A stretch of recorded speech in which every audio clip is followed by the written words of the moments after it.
अपंगत्व हे असमर्थता किंवा दुर्बलतेचे लक्षण नाही, तर ते अद्वितीय सामर्थ्याचे लक्षण आहे. आपल्या भारतीय समाजात दिव्यांग व्यक्तीच्या विवाहाचा दृष्टिकोन हा सामाजिक असल्यामुळे दिव्यांग व्यक्तीच्या विवाहावर त्याचा परिणाम होतो. दिव्यांग व्यक्ती हा असमर्थ असेल, अधिकारहीन असेल, दुर्बल असेल या दृष्टिकोनातून समाज त्याच्याकडे पाहत असतो. आजही बऱ्याच ठिकाणी दिव्यांगत्व हे वंश परंपरेने पुढच्या पिढीमध्ये येईल या दृष्टिकोनातून दिव्यांग व्यक्तीचे विवाह टाळले जातात किंवा विधवा, विधूर, आर्थिकदृष्ट्या दुर्बल अशा व्यक्तींसोबत त्यांचे विवाह लावले जातात. दिव्यांग व्यक्तींनी सक्षम व्हावे, आत्मनिर्भर व्हावे आणि त्यांनी समाजाच्या प्रवाहात यावे यासाठी महाराष्ट्र शासन आणि दिव्यांग कल्याण संघटना प्रयत्नशील आहेत.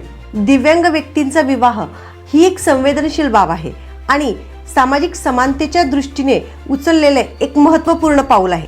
दिव्यांग व्यक्तीच्या परिवाराने सहज स्वीकार करावा. दिव्यांग व्यक्तीला आर्थिक, सामाजिक आणि सामाजिक स्थैर्य लाभावे यासाठी महाराष्ट्र शासनाने दिव्यांग आणि अव्यंग अशी विवाह प्रोत्साहन योजना अंमलात आणली आहे. असा शासन निर्णय 17 जून 2014 रोजी जारी करण्यात आला.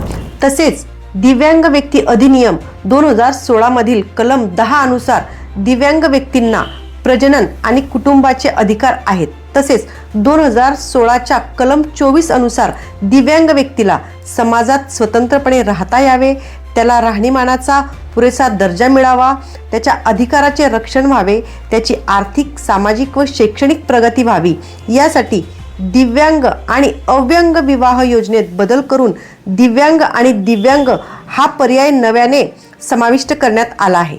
या योजनेनुसार दिव्यांग आणि अव्यंग व्यक्तीच्या विवाहासाठी साधारण 1.5 लाख रुपये, तसेच दिव्यांग आणि दिव्यांग व्यक्तीच्या विवाहासाठी साधारण 2.5 लाख रुपये अर्थसहाय्य अनुदेय राहील. ही अनुदानाची रक्कम दिव्यांग पती पत्नीच्या जॉईंट अकाउंटवर थेट हस्तांतरित करण्यात येईल.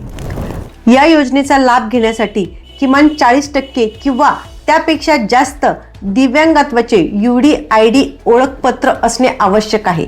तसेच दोघांपैकी एक दिव्यांग व्यक्ती ही महाराष्ट्रातली रहिवासी असणे आवश्यक आहे. विवाहित वधूवराचा हा प्रथम विवाह असावा किंवा त्यांनी यापूर्वी कोणत्याही विवाहासंदर्भात शासकीय योजनेचा लाभ घेतलेला नसावा. समस्त महाराष्ट्रातील दिव्यांग बंधू भगिनींना मी हे सांगू इच्छिते की RMSS म्हणजेच राष्ट्रीय मोदी सेवा समिती, तसेच आर्या फाउंडेशन आणि विश्वधर्म अपंग मानव सेवा संघ, जनमैत्री फाउंडेशन यांच्या संयुक्त विद्यमाने हा कार्यक्रम शासकीय अखत्यारीत होणार आहे. तरी समस्त महाराष्ट्रातील दिव्यांग बंधू आणि भगिनींनी या विवाहासाठी ते दिनांक